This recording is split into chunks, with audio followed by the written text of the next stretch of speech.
خب الان من ذرت‌ها رو گذاشتم 24 ساعت توی آب مونده، به اندازه کافی آب جذب کرده. الان وقتش این ذرت‌ها رو بجوشونیم. نیم ساعت تا 45 دقیقه بعد ذرت‌ها رو بجوشونیم.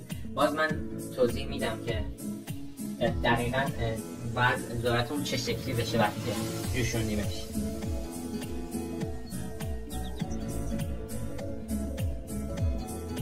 خب ما ذرتمون الان جوشونیم، حدود نیم ساعت تا 45 دقیقه جوشوندیمش.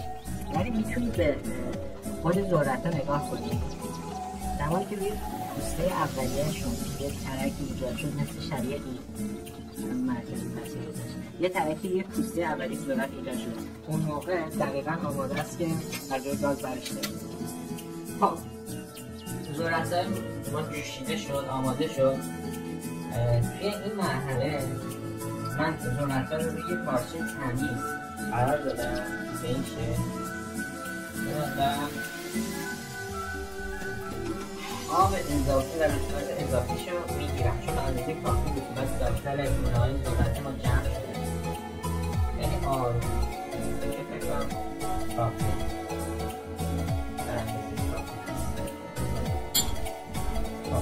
الان ذرت‌ها رو جمع میکنم و توی این لیوانم میریزم.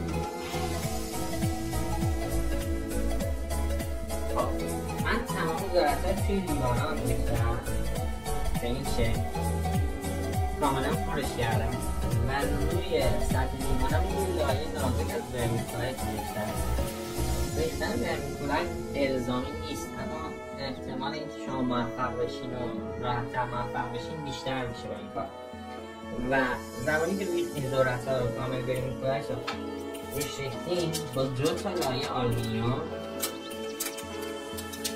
روش میپوشیم. لایه اول این صورت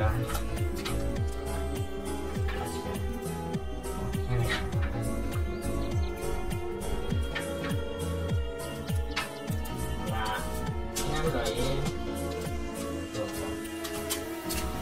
بعدا توضیح میدم که چرا باید 2 لایه آلومینیوم.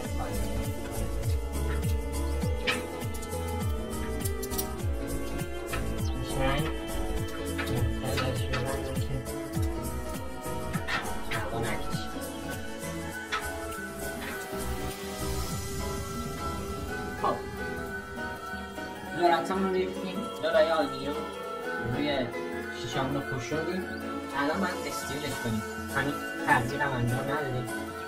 چجوری ما استریل می‌کنیم فضایی که می‌خوایم ماشین تست کنیم؟ در واقع مایسلینگ هم می‌خوایم که پرورش بدیم که در ادامه من توضیح میدم. یه دیگ یا زودپس اگر فکر داشته باشید می‌تونید بردارید. من از یه توری فلزی اینجا استفاده کردم. این توری فلزی رو به عنوان پایین دیگ قرار میدم و روی اون شیشه های ذرت هم قرار میدم و این رو درش هم بردارنده بزنم، درش هم میذارم و به همین ترتیب میذارم 1 ساعت و نیم تا 2 ساعت روی گاز قرارش میدم، روی شعله قرارش میدم تا با بخار آب کاملا فضای درون ذرت ها و درون شیشه ها کاملا استریل بشه.